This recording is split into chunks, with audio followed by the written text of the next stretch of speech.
জাতীয় সড়কে দুর্ঘটনা এড়াতে স্পিড ব্রেকার বসানো হলো পেট্রাপোল থানার পুলিশের উদ্যোগে। পরিস্থিতি বিবেচনায় বসলো 5টি স্পিড ব্রেকার। জাতীয় সড়ক সব সময় ব্যস্ত থাকে যান চলাচলের ক্ষেত্রে। এদিকে উত্তর 24 পরগনার বনগাঁর ছঘরিয়া গ্রাম পঞ্চায়েত এলাকার যশোর রোডের উপরে 100 মিটারের মধ্যে বেশ কয়েকটি স্কুল আছে, আর তাই মাঝে মধ্যেই দুর্ঘটনার ছবি লক্ষ্য করা যায়, যা অত্যন্ত বেদনার হয়ে ওঠে। ফলে যাতে ওই দুর্ঘটনা সেভাবে না হয় সেজন্য তৎপর হয়ে ওঠে পেট্রাপোল থানার পুলিশ। আর তাই পেট্রাপোল থানার পুলিশের পক্ষ থেকে ওই এলাকায় বসানো হলো 5টি স্পিড ব্রেকার। এ ব্যাপারে একজন অভিভাবকের বক্তব্য, ওই এলাকায় প্রায়শই দুর্ঘটনা ঘটে থাকে, সেজন্য আরও আগে এসব জায়গায় বাম্পার বসালে ভালো হতো। এ ব্যাপারে রাখালদাস হাই স্কুলের প্রধান শিক্ষক বলেন, তাদের ওই এলাকায় অর্থাৎ যেখান দিয়ে জাতীয় সড়ক গিয়েছে সেই সব জায়গায় প্রায়শই দুর্ঘটনা ঘটে থাকছে, আর তাই প্রশাসনের কাছে দীর্ঘদিন ধরে তাদের দাবি ছিল ওই এলাকায় কয়েকটা বাম্পার বানানোর জন্য।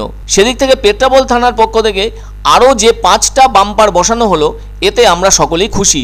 স্পিড ব্রেকার বিষয়টি এখন সকলের কাছে যথেষ্ট পরিচিতি পেয়েছে, ফলে এর অর্থ হলো নিরাপত্তার স্বার্থে রাস্তায় চলাচলকৃত গাড়ির গতি কমানো হয়। তবে এই গতি কমাতে যে বস্তুর ব্যবহার করা হয় তাকে স্পিড ব্রেকার বা স্পিড হাম্পস বলা হয়ে থাকে। বাংলায় একে বলা হয় গতিরোধক।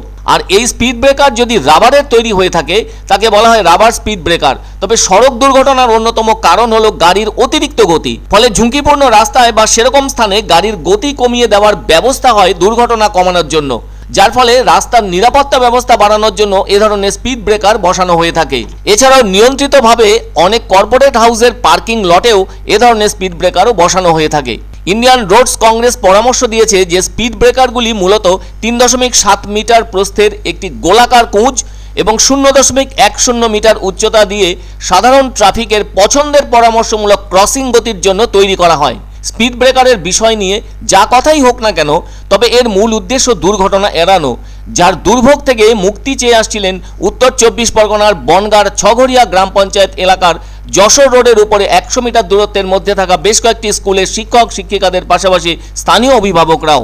যেটা বলবো যে এটা বসিয়েছে খুবই ভালো হয়েছে, তবে কিছুদিন আগে বসালেই বোধহয় বেটার হতো। এটা না, সমস্যাটা সেভাবে বুঝতে পারিনি, তবে এই অ্যাক্সিডেন্ট হওয়ার পর বোধহয় সবাই বুঝতে পেরেছে। আগে পরেও শুনেছি এখানে অ্যাক্সিডেন্ট হয়েছে এবং অ্যাক্সিডেন্ট হলে সে আর ফেরেনি, জায়গায় ডেথ হয়ে গেছে শোনা গেছে, কিন্তু এটা দিয়েছে, ভালো করেছে, আগে দিলে আরও ভালো হতো। আমরা পুলিশ প্রশাসন, পেট্রাপোল পুলিশ প্রশাসন, বনগাঁ পৌরসভাকে ধন্যবাদ জানাই। বাম্পারগুলো ওনাদের জন্যই হয়েছে, আর এখানে এরকম দুর্ঘটনা যেন আর না হয়। আমরা পঞ্চায়েত থেকেও প্রস্তাব দিয়েছিলাম বাম্পার হওয়ার জন্য।